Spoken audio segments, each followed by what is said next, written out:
Welcome to the Exceptional Leadership Podcast. I'm your host, Anita Brooks, and here you'll find teaching topics, interviews, conversations, and coaching tips, all designed to help you level up. We all lead someone. The question is, are we leading well, exceptionally well?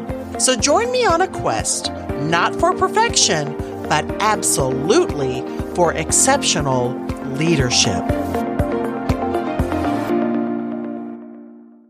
Welcome back. We're going to talk today about leading with excellence by assessing job fits. Appropriate job fits can make or break your organization. They can not only help ensure that the work is done more efficiently and productively, that employees are happier, but it also strengthens your bottom line. And isn't that what you're in business for? I mean, if you don't have profitability, then your business can't sustain itself. It can't continue.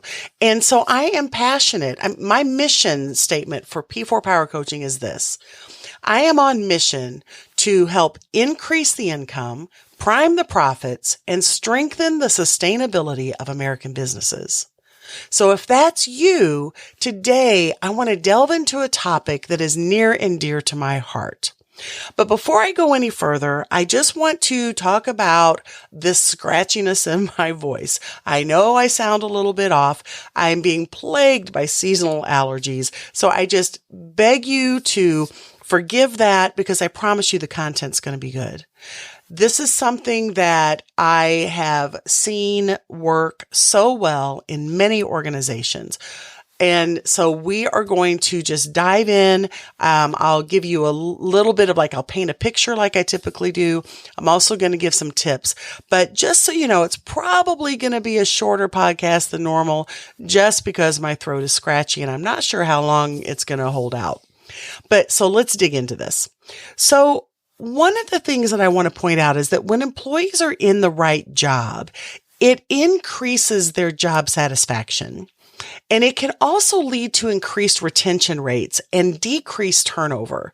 And if we have ever lived in a time when this is important for leadership to be plugged into, it is now.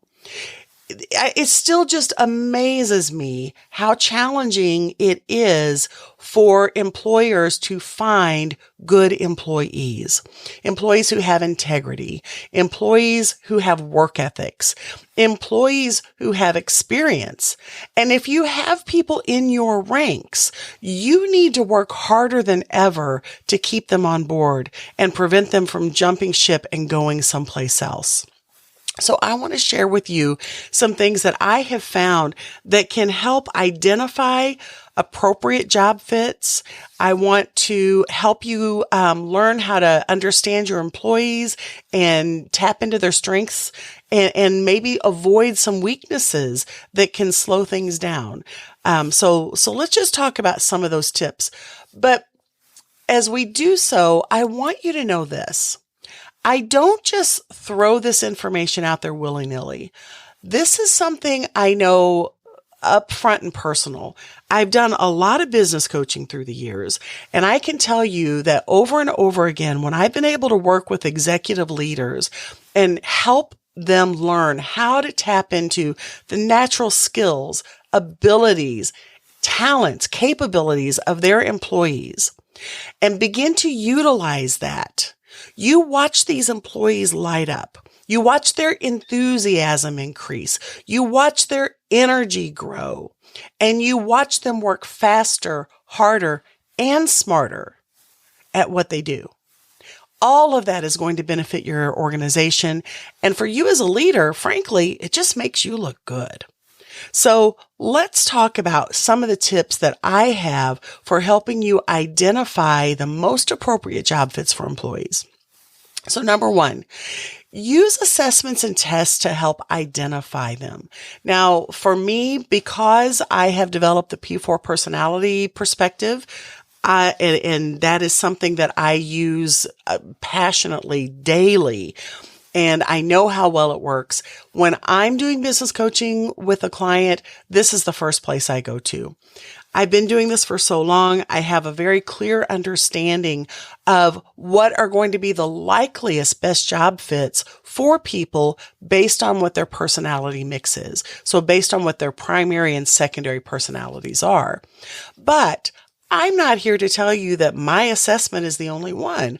There are a lot of assessments out there, but find something that's going to work for you and your organization, and then figure out what the highest percentage of likelihood would be to where those folks that fall into those certain categories are going to be drawn to. Because when people are drawn to doing something, then they are happier and they're more productive and they are faster at what they do. So it's smart on your part, if you are a leader, to use some kind of assessment to help identify natural strengths for your people so you can look for appropriate job fits. The second one, get to know your employees and understand their strengths and weaknesses. Sometimes it's as simple as having a conversation, because it's amazing how many times in leadership we go throughout our day and we think we're talking to our people, but actually when we start paying close attention, we realize we really aren't. We're really not conversing with them. And sometimes just getting to know them at a little deeper level can make all the difference. And so that takes me to my third tip. Ask them questions about their interests and skills. Don't be afraid to ask them about things they liked even as a child, because sometimes as adults, we forget the things that we enjoyed when we were younger. But when you start discussing that, a lot of times that is an identifier as far as someone's natural abilities. And so when you can tap into that, those become intrinsic, soul deep motivators that can help drive people and energize them. And I'm telling you, I have done this many times in my career where I've helped an individual remember some things that they really enjoyed in life. And by the way, some of those natural skills that we're able to parlay into their work environment that actually just move them to a whole new level and definitely benefited the organization that they work for. So I'm telling you, it's worth your time and effort to do that. A fourth thing, when you're looking at job fits, make sure that you provide adequate training and guidance. So often we almost just throw people into a role, but then we don't really provide the undergirding, that support that they need to do it well. Set your people up for success. Do not set them up to fail by not giving them adequate training and guidance. The fifth one is provide the necessary resources and tools for employees to do their job. Again, I'm really sometimes appalled by how many times leaders will throw a job at an employee or throw them into a job and they don't equip them. They don't provide what that employee needs to really do the job well. I've even seen some leaders throw employees into a job and they virtually have no resources or tools. Well, that is unreasonable to expect them to succeed if you don't equip. And your job as an exceptional leader is to make sure that that happens. It's your responsibility. Number 6, give feedback and recognition for a job well done. Don't be afraid to compliment. If you have listened to any of my other podcasts, if you follow me at all, you know I am a proponent of encouraging and complimenting people. It has been proven scientifically as well as anecdotally that when people are encouraged, they perform at a much higher level. And when you put someone in a job fit that is newer, even if they're naturally skilled in that area, and they are not given feedback that lets them know if there are areas that they need to improve on, if there are areas of weakness, if you don't tell them that part of it, but if you equally don't tell them what they're doing well, if you don't compliment them, if you don't give them every once in a while a little atta guy, atta gal, then I'm telling you right now, you're going to douse their spirit. And if you do that to people, if you kind of rain on their parade, if you will, then it makes them feel discouraged, and it can cause people to give up. And as an exceptional leader, your job is to light people up, not cause them to give up. Number 7, create an environment that encourages employees to do their best. And one of the ways that is often overlooked is so simple. It's finding ways to measure results. How do employees know if they're doing their best if they don't have anything to measure against, if they don't have a finish line to strive for? Make sure that there are measurables in place so that they encourage employees to do their best. And when they achieve that, again, don't be afraid to applaud them. Number 8, regularly review job descriptions and update them when it's necessary. Sometimes when it comes to a job fit, we don't provide clear definitions as far as what's expected of them. And for those of you who are familiar with my 7 core invisible drains, that's number 1. You talk about draining money, time, and energy from an organization and from leadership. It's not having clear and consistent expectations in place. People need to know what you want out of them. And sometimes it's appropriate to ask the employee if they believe any changes need to be made to the descriptor for what they do. Sometimes being on the front line, they know better than anyone else what they're doing. And there may be pieces missing from that job description. So make sure that you work to ensure that there is an adequate job description and expectations that are formalized and they are communicated for your people. And talking about communication, just make sure there's open communication between employees and management. Make sure employees feel like they have a safe place to land if they have a concern. Make sure that they feel like they have a safe place if they have a celebration. It's amazing to me how many times employees get excited about an accomplishment and someone, and sadly, oftentimes leaders, are the first ones to shut them down. No, you don't want to do that. When your people are performing and they're performing well and they're excited, don't douse that enthusiasm. Support it. And even if there's something that needs to be tweaked or improved, be careful that you do it in such a way it doesn't come across as criticism or undermining what they've already accomplished. Number 9, back up. Number 10, I've already told you number 9. Number 10 is allow employees to be creative and innovative in their positions. One of the things that I often do in my business coaching scopes, and I've got this going on with multiple clients currently, is I work with their people and I give them coaching challenges and I make them specific and I have date stamps so there's timelines on them, but I also leave them open-ended enough for them to create ideas, for them to innovate in their positions. And when you do that, it's amazing what people come up with. They have insights sometimes that other people don't, or frankly, they just think of something that others aren't, but allow them to be creative and innovative. Let them feel like they have a voice and hands at making a difference in your organization. And I'm telling you, watch them run with it. Watch them get other employees engaged. And let me tell you something, leaders, it is a very smart thing to get your people involved in the day-to-day of innovation, because it takes some pressure off of you. You should not be the only idea person. Okay. Everything should not have to funnel through you. If you're doing that, that's micromanagement. And let me just tell you right now, micromanagement does not work. It frustrates employees and it keeps you feeling frazzled.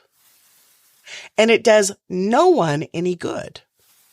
So give your employees some autonomy, some independence, and some ways to flourish in their own creativity. And as a sideline benefit, then you will not have so much pressure on you. And again, if you don't micromanage, it makes you look like a rock star leader. 11, promote a culture of collaboration and teamwork. Look, teamwork is not cliche with me. Teamwork is the only way to make the dream work, whatever the dream is. And if you get your people working together and they are unified, they're aligned, they're working in harmony, and especially if you have people that you've identified specific skill sets that work very well in certain job fits, and then they link together, you will empower them and you will grow your organization. You will definitely increase not only income, but net profitability. So collaboration and teamwork, those should not be like little warm and fluffies or, little like every once in a while we throw a little something at it. It should be a primary intentional objective that you keep in the forefront of everything you do. And again, if you're going to be an exceptional leader, you have to drive that. You have to support it. You have to encourage it. Okay. Number 12, support employees in their career development. Many people leave organizations because they feel like there's no room left for them to grow. Let your employees know that they can develop themselves. They can develop themselves in various ways in their career. Maybe there's opportunities that they're not aware of that haven't been communicated to them. If so, let them know. If there are ways you can brainstorm potential with them, do that. Because again, your employees need to know that they aren't just stuck in a rut, that it's not just going to be mundane going forward. Everybody likes to know that there's opportunity. So help paint the picture of what opportunity is for your employees. And especially if there's some kind of a job fit tweak, job fit adjustment, or even a job fit change that can help enhance that. 13, encourage employees to take ownership of their job and their responsibilities. And I don't mean that in kind of like a director, waiting to rap them on the knuckles type of a way. I'm talking about in a way that does make them truly feel empowered. Empowering employees has kind of become like a buzz phrase, but I'm talking when it's genuine, when your employees feel like they are allowed to truly take ownership of their job. It makes them feel good about themselves, and it makes them feel important, and it makes them feel as if they're making an impact. So support that as a leader. Number 14, make sure to provide employees with other support. So it's very important that they get that from you, but make sure that there are other ways. Maybe that's from an occasional educational opportunity. Maybe it's from others in your organization that also are echoing the atta guys, atta gals, the compliments, the encouragement that people need to do their job and to do that well. But, what are some ways that you can make sure that they are feeling very supported in what they're doing? Maybe it's networking opportunities with other people in the industry, but whatever that is, help make sure that that happens, because when people don't feel alone, actually, it's been proven that that helps to not only increase their creativity, but it increases progress and it also increases profitability. Okay, I'm getting croaky. I know. I've just got a few more, and then I promise I'm not going to make you listen to this voice anymore. But number 15 is make sure employees have the opportunity to grow in their roles. So not just within your company, but within the role itself. Now, sometimes you might think, well, you know what? There's nothing else that can be done. I want to challenge that thinking, because I do this a lot in my client business coaching. So one of the things that I have found extremely effective is to do facilitated brainstorming. It's important that it's facilitated, so it's not just like all over the map, disorganized. There needs to be structure to this. But when you have a brainstorming session with a clear objective, then it's amazing what comes out of that. So in this case, what I would say is make sure that the brainstorming session is centered around what are opportunities to grow in this role that we haven't thought of before? And I've done many, many, many of these through the years. And I'm telling you, I've yet to facilitate one where there has not been at least one fantastic idea. But most often there are many fantastic ideas. And I have seen many that have brought new innovations, new income streams to light that never would have happened before. And I'm telling you, in some of these organizations, it has equated to millions of dollars in enhanced revenue. So don't discount the power of facilitated brainstorming, but specifically for people in asking them how, they can be a part of coming up with ideas so they can grow in their roles. 16. Provide employees with opportunities to learn new skills and gain new knowledge.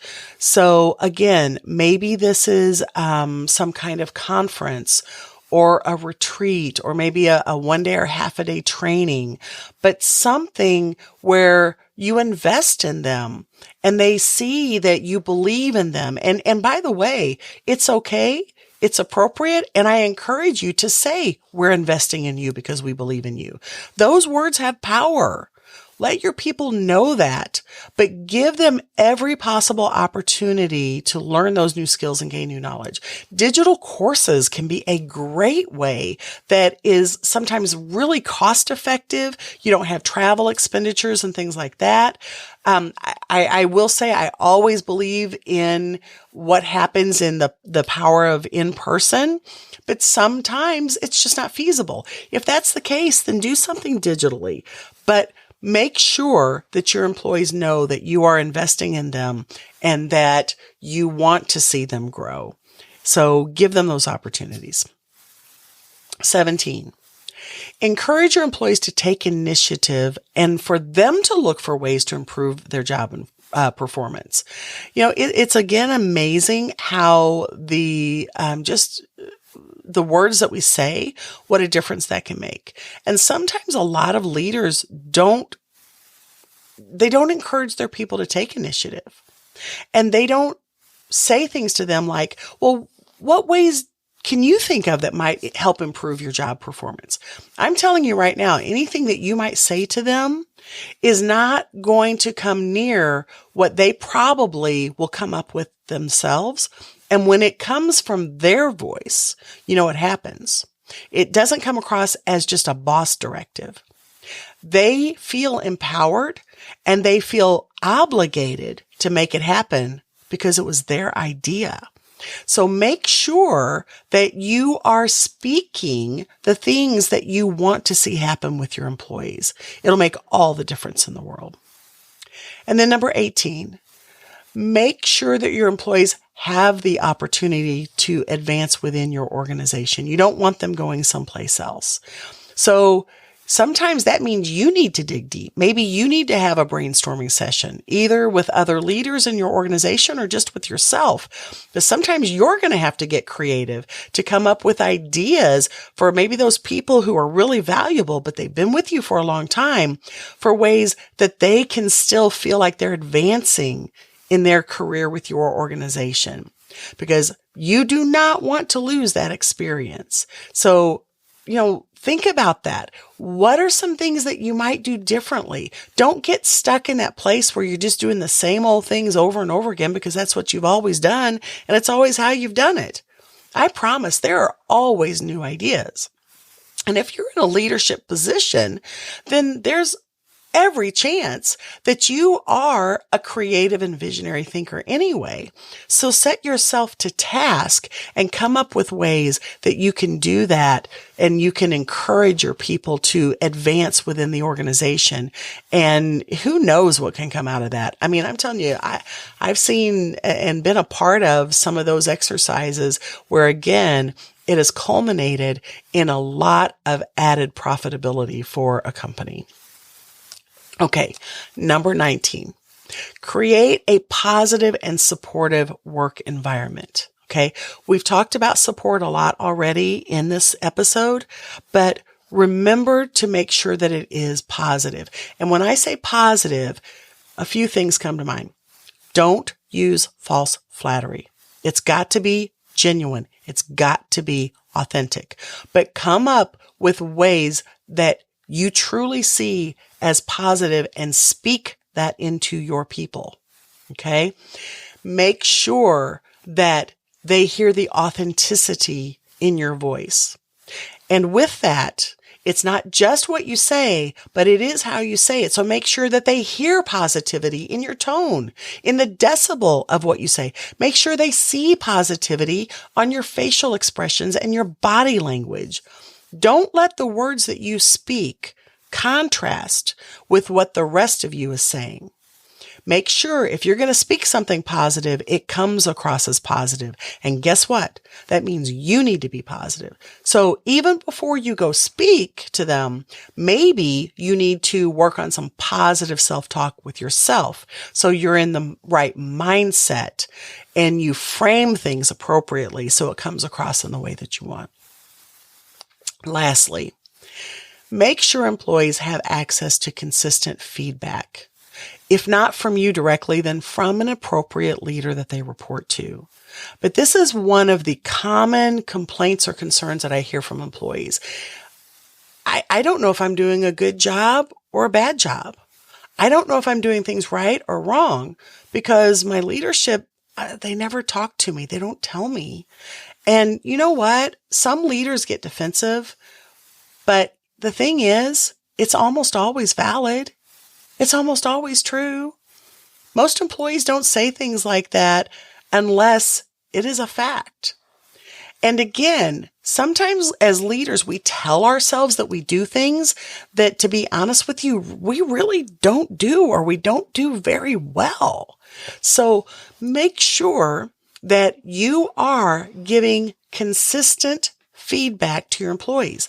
That means if there are areas of weakness, you let them know, but you do that in a truly constructive way, not a destructive way. If there are things that they are doing well, then you want to give them positive reinforcement so they will continue doing that time and time again. And in all of this, remember, as I've went through these 20 points, remember this. I've said it in this episode, but it bears repeating again. When your employees shine, when you get them in the right job fit, when they are equipped to do the job, when they feel supported and encouraged and believed in, they perform at that higher level, and it makes you look like an amazing leader. It does set you apart. It makes you exceptional. And if you're going to be a leader, what's the point of doing it like a mediocre manager? I mean, why waste your time? Why put in that energy if you're not going to do it well, exceptionally well? And so I challenge you, look at the job fits of your people, assess that. Is everybody where they're supposed to be?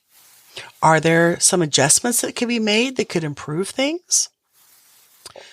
Are there things that are missing that you just haven't slowed down and taken the time to evaluate?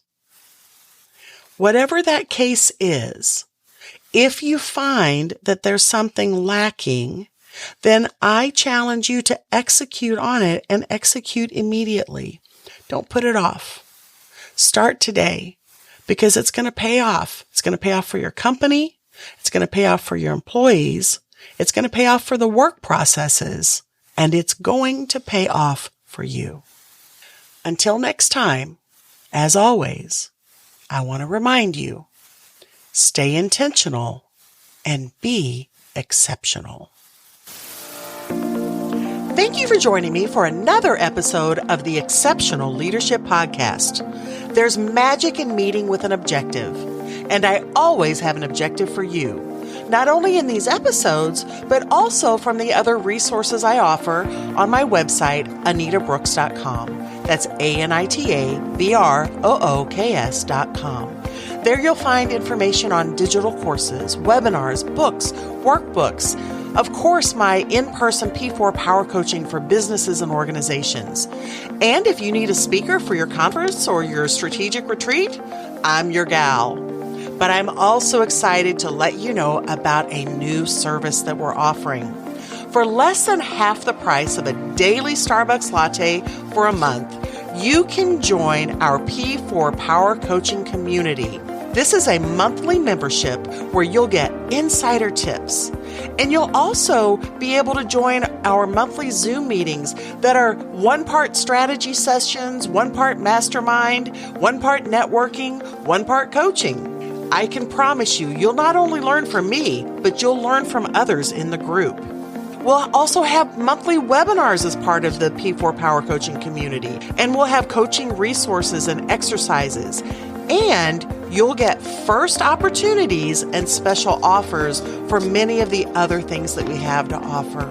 And of course, you will get leadership encouragements. The P4 Power Coaching community is all about growth, success, and celebrating our wins.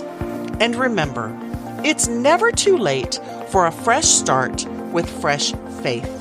So embrace your exceptional leadership impact with fresh resolve to make the difference you were made for.